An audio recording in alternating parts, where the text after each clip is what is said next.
국내 첫 코로나19 확진자가 발생한 이후 6개월이 지났습니다. 공포와 우려 속에서 최근 수도권 위험은 낮아졌지만 여전히 수도권과 호남권에서 소규모 집단 감염이 계속되고 있고 또 해외 유입 확진자도 연일 두 자릿수를 기록하고 있어서 안심할 수 없는데요. 김경우 인제대학 백병원 가정의학과 교수와 관련된 이야기 나눠보죠. 교수님 반갑습니다. 지금 이렇게 코로나19가 장기화되고 있습니다. 지난 6개월간 좀 총평을 해주시지요. 네, 처음 경험해보는 심정감염병 코로나19는 그 특성이 누구나 쉽게 전파되고 증상도 무증상에서 경증, 또 중증이나 사망에 이르기까지 임상 양상이나 경과도 매우 다양해서 대처하기가 매우 까다로웠는데요. 그렇기 때문에 유럽이나 미국, 전 세계적으로 폭발적인 증가와 사망자가 속출하는 참사를 우리가 목격한 바가 있습니다. 물론 전 세계적으로는 오히려 요즘 더 폭발적으로 증가하고 있는데요. 네. 우리나라에서도 비록 그 대구 경북 지역에서 폭발적 증가가 있었지만 국외 상황에 비하면 비교적 잘했다고 음, 평가할 수가 있겠는데 네. 운이 좋아서라기보다는 방역 당국의 노력, 또 의료진의 참여와 무엇보다도 전 국민들께서 이렇게 방역 수칙을 잘 준수해 주신 참여에 의한 결과가 아닐까 싶습니다. 특히 마스크 부족 사태 속에서도 차분하게 잘 대응하시고 특히 이제 요즘 더운 날씨에도 불구하고 적극적으로 마스크를 또 잘 착용해 주시는 이러한 시민 의식들이 그리고 코로나19를 잘 극복해 왔고 또 앞으로도 잘 극복할 수 있을 것으로 기대해 보겠습니다. 우리 지난 5월에 인천과 부천에서 대규모 확진자가 발생하면서 혼란을 빚은 바가 있지요. 코인 노래방 방문자 또 쿠팡 물류센터 확진자 등 7차 감염 사례까지 등장하면서 지역 감염 우려가 참 컸는데 지금은 뭐 어느 정도 안정세에 접어들었다 이렇게 봐도 될까요? 네, 맞습니다. 최근 이태원 클럽발 유행은 그 유럽이나 미국에서 대유행과 참사를 빚어낸 신종 바이러스가 되겠습니다. 순식간에 7차 감염 사례까지 보게 되면 매우 빠른 속도로 진행됐었는데요. 다행히 수도권 대규모 유행으로 진행되지 않은 것은 참 다행이라고 생각합니다.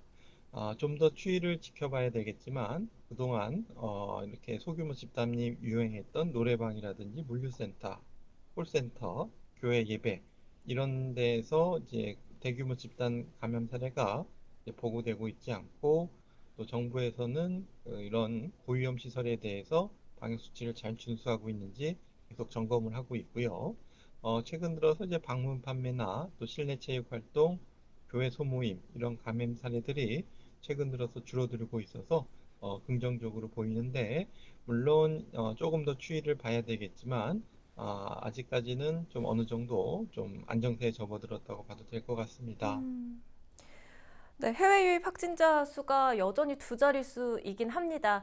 국내와 해외를 이제 좀 분류를 해서 보면 국내 확진자가 최근에 눈에 띄게 줄어드는 모습을 확인할 수 있는데 앞서 잠깐 언급을 해 주셨는데 이런 측면이 좀 방역 체계 관리 면에서 긍정적으로 볼 수 있는 부분이 아닐까 싶거든요. 어떻게 보세요?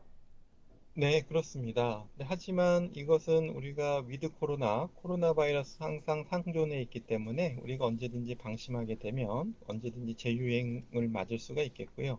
우리가 코로나랑 같이 산다는 것은 이제 마치 우리가 고혈압이랑 당뇨병에 비유한다면, 고혈압이나 당뇨병은 이제 약을 먹을 때는 혈압이나 혈당이 내려가는 것처럼 보이지만 약을 중단하게 되면 다시 혈압이랑 혈당이 올라가기 때문에 꾸준히 이제 약을 드셔야 되는 건데요. 그런 것처럼 이제 위드 코로나와 함께 살아가야 되기 때문에 우리가 이런 개인적인 방역 수칙, 또 공동체 방역 수칙을 잘 지키실 때 잘 조절될 수가 있고, 그렇지 않게 되면은 언제든지 이 코로나19는 유행을 많이 할 수 있게 되겠고요. 특히 이제 앞으로는 바이러스 변이가 계속되고 있기 때문에 보다 빠르게 복제가 되고 또 쉽게 감염을 일으키는 그러한 변종이 재유행할 가능성이 더 크게 되겠고 특히 이제 앞으로 가을 겨울로 접어들 수 있다는 점에서 점점 그 유행 가능성은 높아지기 때문에 한시라도 개인의 방역 수칙, 집단 방역 수칙을 소홀히 할 수 없는 부분이라고 할 수 있겠습니다. 네, 그 전에 지금 국내에서는 본격적인 휴가 시즌을 앞두고 있어서 긴장의 끈을 놓을 수가 없는데요. 앞으로의 전망과 함께 휴가철 개인 방역 수칙 짚어주세요. 네, 특히 이번 휴가철을 지난 5월 달 황금 연휴에 이태원 클럽 유행이 시작됐던 시기에 비유하시는 분들이 계시는데요. 특히 이제 해외에는 코로나 위험 때문에 못 가시니까 이제 국내 여행지로 더 몰리시게 되고, 그렇게 되면 아무래도 밀접, 밀집, 밀폐된 산밀 환경이 더 노출되고 감염이 더 전파가 잘 되고, 그렇게 되면은 그 해당 휴가 지역 사회 주민뿐만 아니라 다녀가셨던 방문객들을 통해서 전국적으로 코로나19가 다시 유행할 위험성이 매우 높아지게 되겠는데요.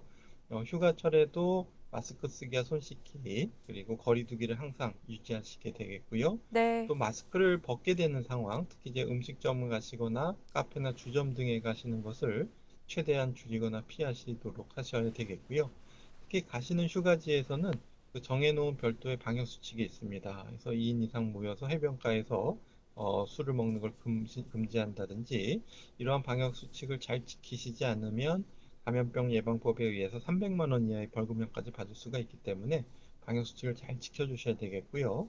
무엇보다도 휴가에 가급적이면 이렇게 사람이 많은 데 가시는 것보다는 좀 인적이 드문 또 가까운 장소를 방문하시거나 또 이제 집에서 휴가를 보내는 방법 같이 좀 다양한 방법들을 대안으로 찾아보시면 좋을 것 같습니다. 네, 교수님 오늘 말씀 잘 들었습니다. 김경우 인제대학 백병원 가정의학과 교수와 이야기 나눠봤습니다.